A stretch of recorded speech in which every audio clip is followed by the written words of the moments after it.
Hello friends, welcome back to my channel the home science Pathshala. मैं Aparna Pandey, JSC teacher. अभी हम लोग होम साइंस की ब्रांच वस्त्र विज्ञान के बारे में अध्ययन कर रहे थे। कुछ टॉपिक्स हम वस्त्र विज्ञान में पढ़ा चुके हैं। उसी क्रम के अंतर्गत हमारा टॉपिक चल रहा था कपास। कपास में भी हम कुछ चीज़ों को पढ़ा चुके हैं। शेष जो बचे भाग हमारे कपास का टॉपिक का जो शेष भाग है वो आज हम आप सबके सामने प्रस्तुत करने लाए हैं। जैसा कि हम जानते हैं, वस्त्र विज्ञान में हमें वस्त्रों के बारे में, रेशों के बारे में, कौन सा वस्त्र किस रेशे से बनाया गया है, इसके बारे में रंगाई, छपाई, कढ़ाई, बहुत सारी चीज़ों को पढ़ना है। उसी क्रम में हम कपास का शेष भाग आज पढ़ेंगे।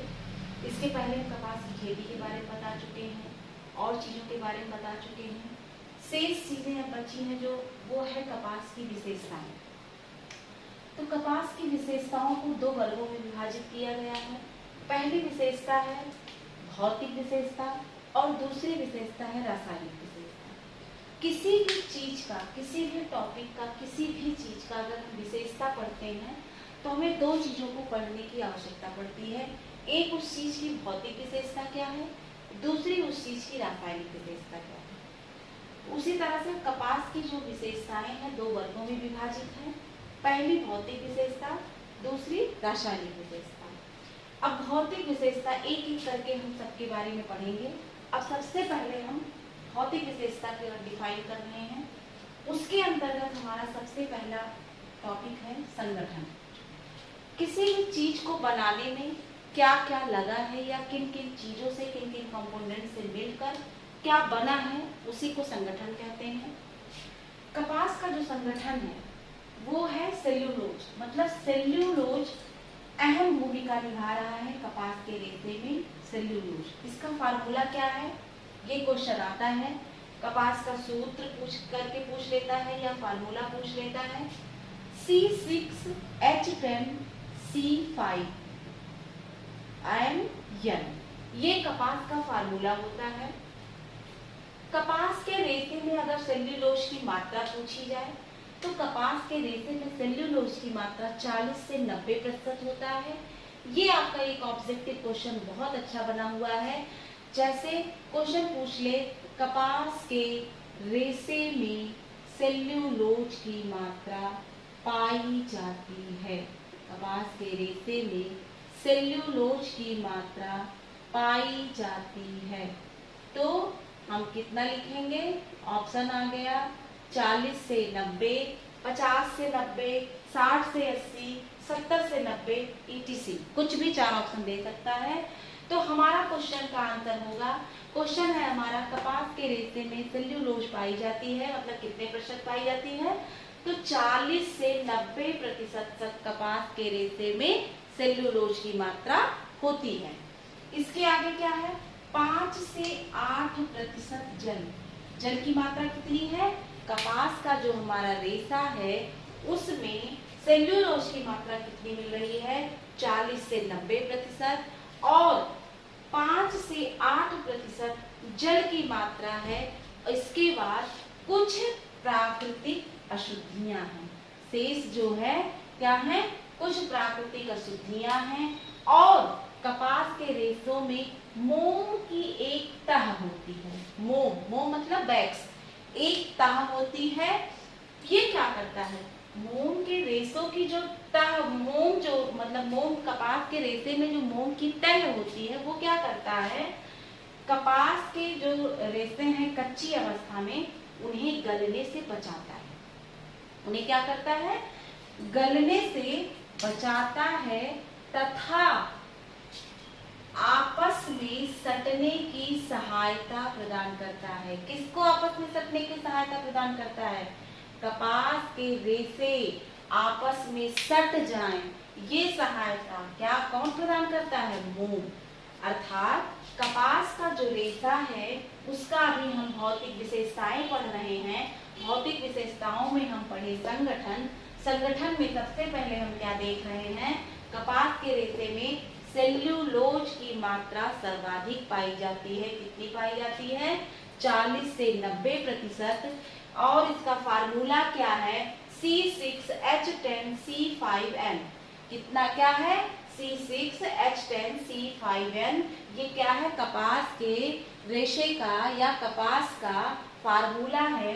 कपास में 40 से 90% तक सेल्यूलोज की मात्रा पाई जाती है, 5 से 8% जल पाया जाता है और कुछ प्राकृतिक अशुद्धियां पाई जाती हैं, तथा एक पदार्थ है जिसको मोम या वैक्स कहते हैं, इसकी तह पाई जाती है। ये क्या करता है? मोम रेशों की कच्ची अवस्था में गलने से बचाता है। जो मोम की तह पाई जाती है वो रेशों के कच्ची अवस्था में गलने से बचाता है और रेशों को आपस में सटने में सहायता प्रदान करता है।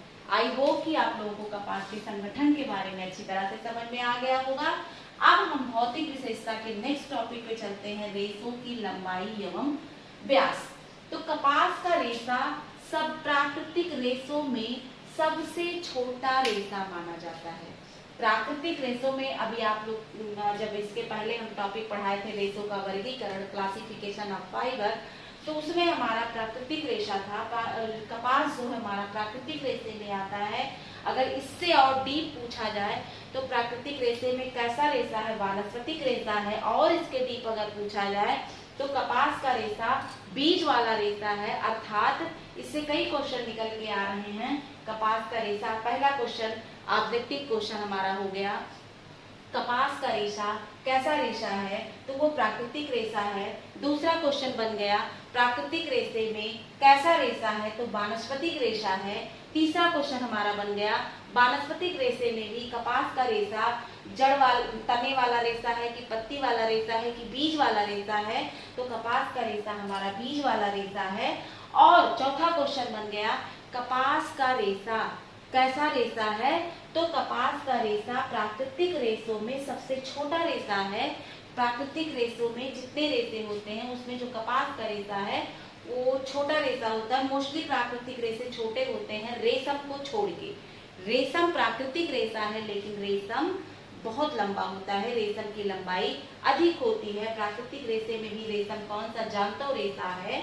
रेशम और ऊन ऐसे रेशे हैं जो जांतव रेशा है, जो जंतु जगत से हमें प्राप्त होता है, प्राकृतिक रेशा है।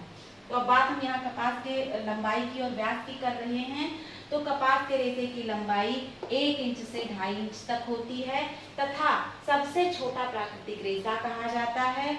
और इसकी सतहें खुरदुरी होती हैं। सतहें कैसी होती हैं? खुरदुरी होती हैं। चमक का अभाव होता है और इसका व्यास 16 से 20 माइक्रोन होता है। अगर क्वेश्चन पूछा जाए 1 माइक्रोन में कितने मिलीमीटर होते हैं, तो 1 माइक्रोन बराबर 1/1000 मिलीमीटर होता है। और आइसलैंड का रेशा, कपास का रेशा छोटा होता है, आइलैंड का रेशा अधिक लंबा तथा सूक्ष्म होता है, मतलब महीन होता है, तथा मिस्र में भी लंबे कपास के रेशे प्राप्त होते हैं। अब बात यहाँ लंबाई और छोटाई की आ गई। तो कपास के लंबे रेशे को फिलामेंट कहा जाता है। फिलामेंट क्या कहा जाता है? फिलामेंट। और कपास के छोटे रेशे को टो कहा जाता है। सॉरी, कपास के लंबे रेशे को फिलामेंट कहा जाता है और कपास के छोटे रेशे को टो कहा जाता है या स्टेपल भी कहते हैं। स्टेपल फाइबर, फिलामेंट, टो या स्टेपल फाइबर, छोटे रेशे को कहा जाता है। और इसी के साथ कपास में अभी यहाँ हम पढ़े कि सतह क्या होती है? खुरदुरी। कपास के रेशे की, मतलब जो रेशे से जो वस्त्र बनता है उसकी सतह खुरदुरी होती है। क्यों होती है? क्योंकि कपास का रेशा छोटा होता है, उसकी सतह खुरदुरी होती है। चमक का अभाव होता है।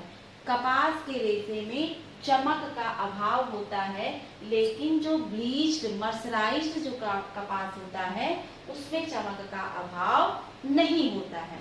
इसी क्रम में हम अब अगला टॉपिक पढ़ेंगे, इसके आगे का।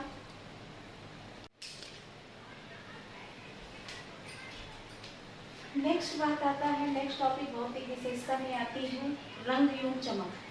कपास का रेशा कच्ची अवस्था में भूरे रंग का होता है। कपास का रेशा कच्ची अवस्था में किस रंग का होता है? भूरे रंग का होता है। क्यों? क्योंकि नाइट्रोजन पाया जाता है। क्या पाया जाता है? नाइट्रोजन। अर्थात हम ये भी कह सकते हैं नाइट्रोजन की उपस्थिति के कारण कपास का रेशा कच्ची अवस्था में भूरे रंग का होता है और पक जाने पर कैसा हो जाता है? सफेद हो जाता है। और इस बात से हम एक और भी अंदाजा लगा सकते हैं। एक क्वेश्चन हमारा और भी सॉल्व हो सकता है।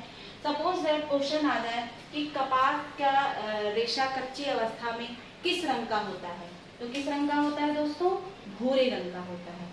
दूसरा क्वेश्चन पूछ लिया जाए कपास का रेशा पक्की अवस्था में या परिपक्व अवस्था में किस रंग का होता है, तो किस रंग का होता है?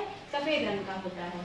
या क्वेश्चन पूछ ले कि कपास का रेशा कच्ची अवस्था में किसकी उपस्थिति के कारण भूरे रंग का होता है, तो नाइट्रोजन की उपस्थिति के कारण भूरे रंग का होता है।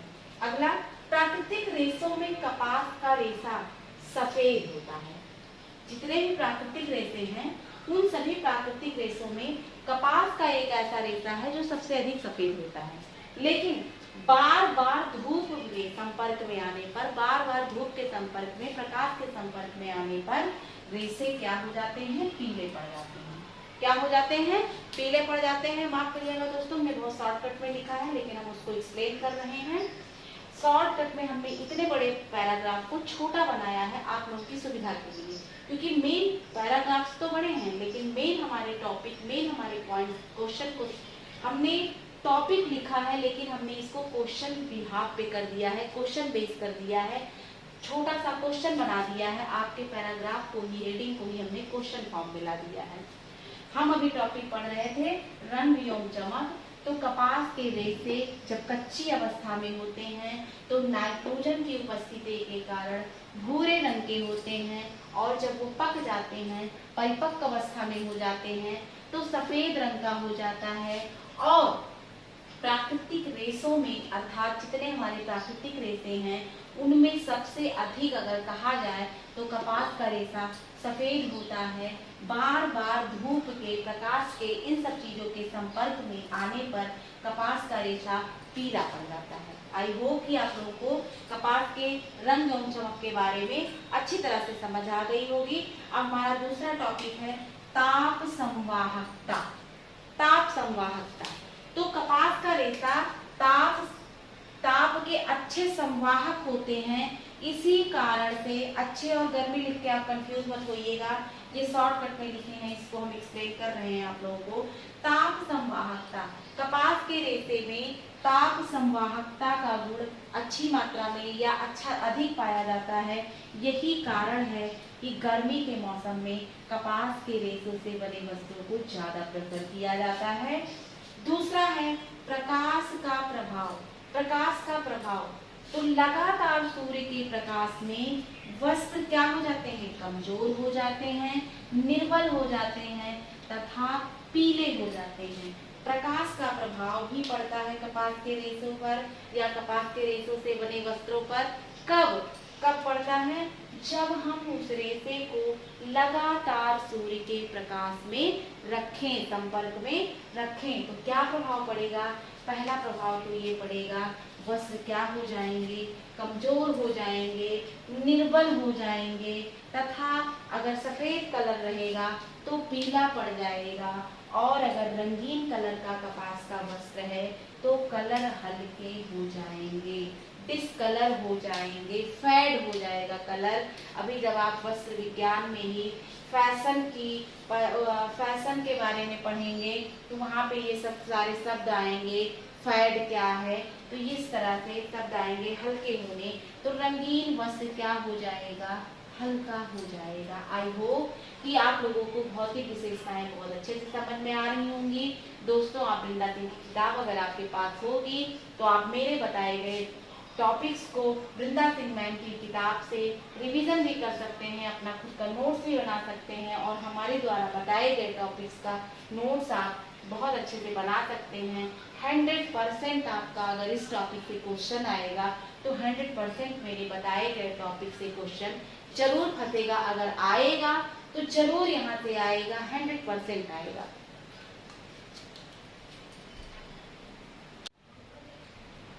इसी क्रम में हमारी अगली विशेषता है प्रत्यास्थता।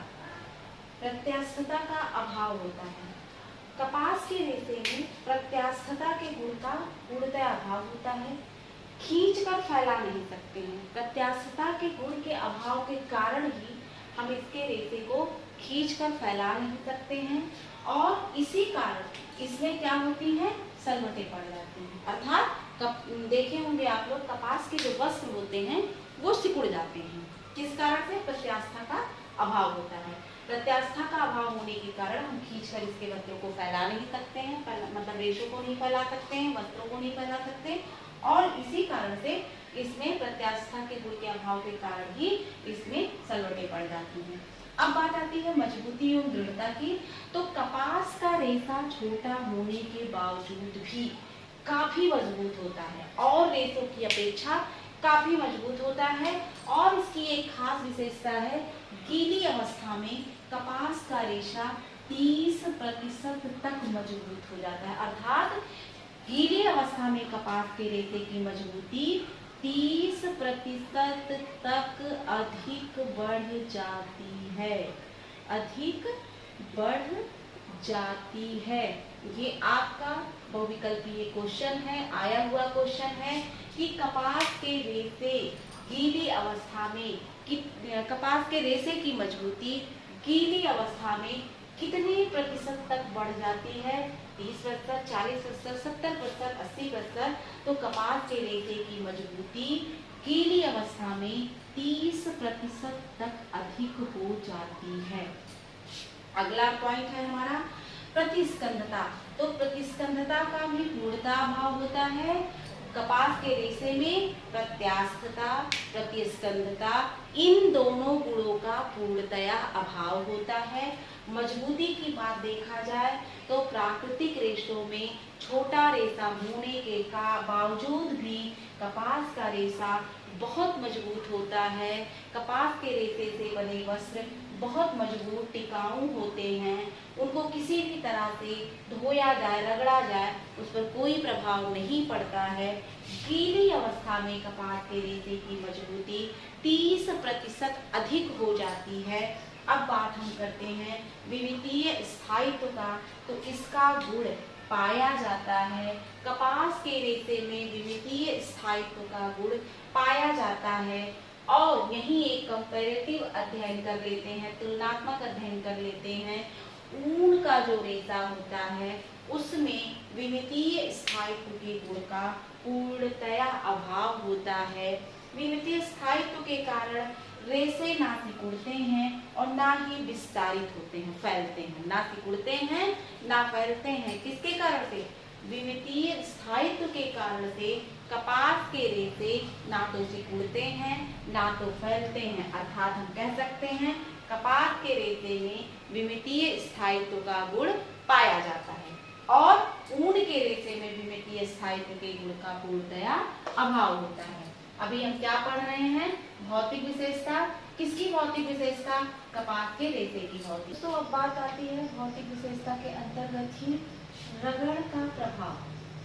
तो कपास का रेशा ऐसा है, प्राकृतिक रेशे के अंतर्गत कपास का रेशा ऐसा है जिस पर रगड़ का कोई प्रभाव नहीं पड़ता है। आप कपास के रेशे से बने वस्त्र को कितना भी रगड़िए, घसड़िए, कुछ भी करिए, इस पर कोई प्रभाव नहीं पड़ता। कारण क्या है? क्योंकि बहुत अधिक शक्तिशाली व मजबूत होता है। इसकी एक खास बात, इंटरेस्टेड बात एक और है कि गीली अवस्था में ये 30% तक इसकी मजबूती और बढ़ जाती है।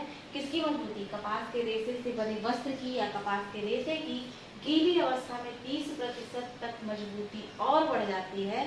तो इसलिए हम ये कह सकते हैं कि कपास के रेशे से बने वस्त्र या कपास के रेशे पर रगड़ का कोई प्रभाव नहीं पड़ता है। दूसरी बात आ गई, कपास के रेशों में सभी रेशों से अधिक ताप सहने की क्षमता होती है। ताप संवहन की जो क्षमता होती है वो कपास के रेशों में सबसे अधिक होती है और जलने पर, ये बहुत ही इम्पोर्टेंट टॉपिक है, बहुत ही इम्पोर्टेंट, यहाँ से क्वेश्चन पूछा जाता है। जब हम रेशों का परीक्षण टॉपिक पढ़ते हैं वहां से भी पूछा जाता है कि कपास का रेशा जब जलाया जाता है, जलन परीक्षण द्वारा हम ये कुछ परीक्षण करते हैं कि कौन सा रेशा किस वर्ग का है। क्लासिफिकेशन में हम अगर मान लो ऐसे देख के नहीं पहचान पा रहे हैं कि ये रेशा कपास का है, तो हम कुछ परीक्षण करेंगे जिसमें एक जलन परीक्षण होता है। उसमें रेशे को जलाया जाता है तो उसकी कुछ खास विशेषताएं होती हैं हर रेशे की। तो कपास की क्या विशेषता है, जब कपास के रेशे को जलाया जाएगा तो जो उसकी ऊपरी लौ होगी, लौ निकलती है ना, जब कोई चीज जलता है तो लौ निकलती है ना, तो ऊपरी जो लौ होगी वो किस रंग की होगी, पीले रंग की होगी, और नीचे जो जलने वाला भाग होगा वो लाल रंग का होगा। और जलने पर कोई भी चीज जब जलता है तो उसकी गंध आती है। जब कपास का रेशा जलता है तो ऐसा महसूस होता है कि जैसे कहीं कागज जल रहा हो, अर्थात कागज के जलने जैसी गंध आती है। और जलने के बाद जो हमें बेस मटेरियल मिला, राख मिला, वो कैसी होती है, फूली फूली सी होती है।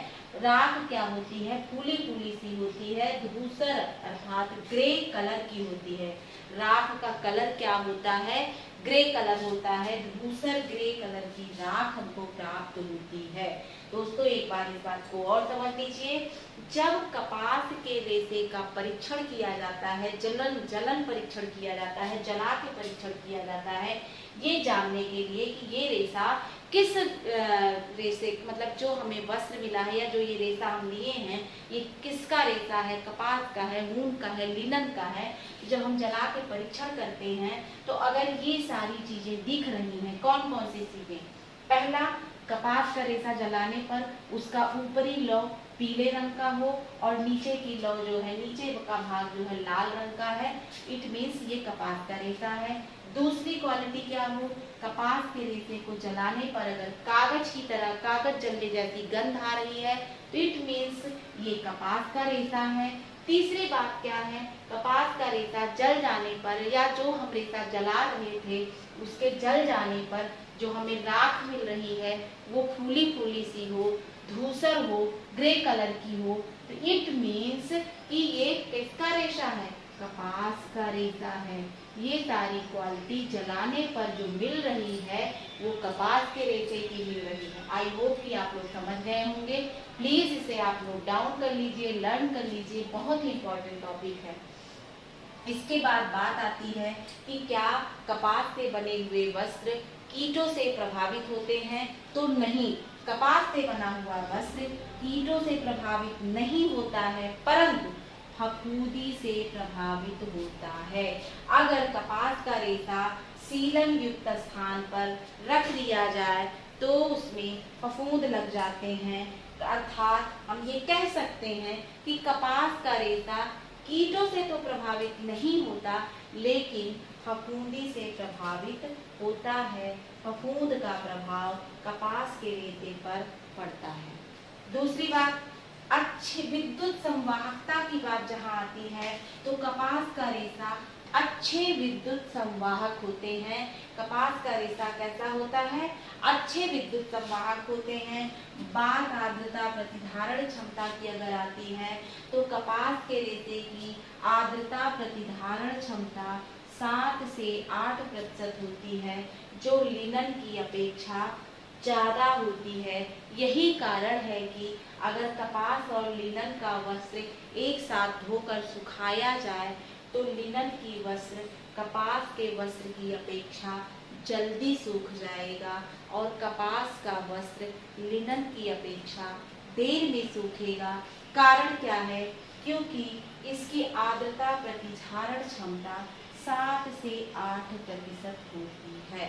आई होप दोस्तों आप लोगों को ये टॉपिक समझ में आ गया होगा। टॉपिक मतलब कपास की भौतिक विशेषताएं समझ में आ गई होंगी। अब हम अपने कल के टॉपिक में कपास की रासायनिक विशेषता का वर्णन करेंगे और इसी के साथ रासायनिक विशेषता का वर्णन करने के बाद हमारा कपास टॉपिक ख़त्म हो जाएगा। हमारे ये कपास टॉपिक हम 3 वीडियो में कंप्लीट किए हैं। आप लोगों से आग्रह है, निवेदन है, अनुरोध है कि आप इन तीनों वीडियो को अच्छे से देखिएगा। बहुत छोटी छोटी वीडियो बनाई गई है।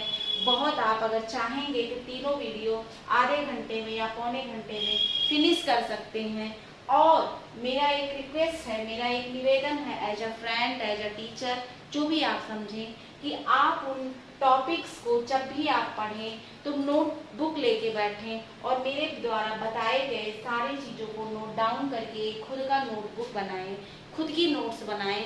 यकीन मानिए, वीडियो सुनने के बाद आप जब खुद से नोट्स बना लेंगे, उसके बाद जब आप इस बृंदा सिंह मैम की किताब को, वस्त्र विज्ञान की किताब में इस टॉपिक को पढ़ेंगे तो अच्छा सा चीज़ों को छोटे छोटे कंटेंट में तोड़ के मोस्ट इम्पॉर्टेंट चीज़ों को निकाल के हमने रखा है। बहुत ज़्यादा आपको नहीं पढ़ना पड़ेगा और सारी चीज़ें आपकी तैयार हो जाएंगी। और इस तरह से नोट्स बना के जब आप लिखेंगे तो आपका प्री के साथ साथ मेंस की तैयारी होगी। जो आपके मन में एक विचार आ रहा होगा कि इस बार तो यल्टी में मेंस का एग्ज़ाम देना है, तो कोई कठिन नहीं है। अगर आप इसी तरह मेरे साथ लगे रहेंगे, आप खुद से भी एक्स्ट्रा एफर्ट करते रहेंगे, बुक्स को इसी तरह से पढ़ते रहेंगे, आप मेंस की तैयारी करिए, मेंस के हिसाब से पढ़िए। आप जब डिटेल पढ़ेंगे तो आप उसी टॉपिक से पढ़ते समय उसी टॉपिक से क्वेश्चन खुद से निकालिए, खुद से अपने आप से सवाल करिए कि इस तरह का क्वेश्चन बन सकता है। 100% क्वेश्चन बनेगा और 2-3 दिन बाद आप में वो पावर बिल्डअप हो जाएगी कि आप खुद से क्वेश्चन करेंगे। आपका खुद का क्वेश्चन बैंक होगा। आपको किसी भी क्वेश्चन बैंक पे, किसी भी टीचर पे निर्भर नहीं होना पड़ेगा, क्योंकि ये मैंने प्रैक्टिकल किया है। मैं कभी मौका मिलेगा तो आपको अपने क्वेश्चन, खुद के बनाए हुए क्वेश्चन बैंक्स को दिखाऊंगी, खुद के बनाए हुए क्वेश्चन बैंक से क्वेश्चन सॉल्व कराऊंगी। मेरी यही कोशिश है कि मैं ज़्यादा से ज़्यादा मैं टॉपिक्स को भी क्लियर करके चलूँ शॉर्टकट में, और ज़्यादा से ज़्यादा आप लोगों को क्वेश्चन भी सॉल्व कराऊँ। तो अब मैं रासायनिक विशेषता को कल समाप्त करने के बाद मैं कपास से संबंधित या अदर जितने भी टॉपिक्स हैं, मैं कम से कम 2 या 3 दिन, वीकली 2 या 3 दिन मैं क्वेश्चन पेपर भी सॉल्व कराऊंगी और 3 दिन मैं टॉपिक्स को क्लियर कराऊंगी। आई होप कि आप लोगों को अच्छा लगेगा। अच्छा लगे तो लाइक, सब्सक्राइब एंड शेयर करें, ना लगे तो कोई दिक्कत नहीं है, लेकिन पढ़ें जरूर। आप लाइक, सब्सक्राइब और शेयर के चक्कर में आप ये ना करें कि आप वीडियो ना देखें और पढ़ें ना। तो निवेदन है, आग्रह है कि आप पढ़ें, जितना मुझसे बन सकेगा मैं आप लोगों की निःशुल्क सहायता करूँगी। इसी के साथ हम अपनी वाणी को विराम देते हैं। मिलते हैं नेक्स्ट वीडियो कपास की रासायनिक विशेषता के साथ। बाय, गुड नाइट, शुभ रात्रि।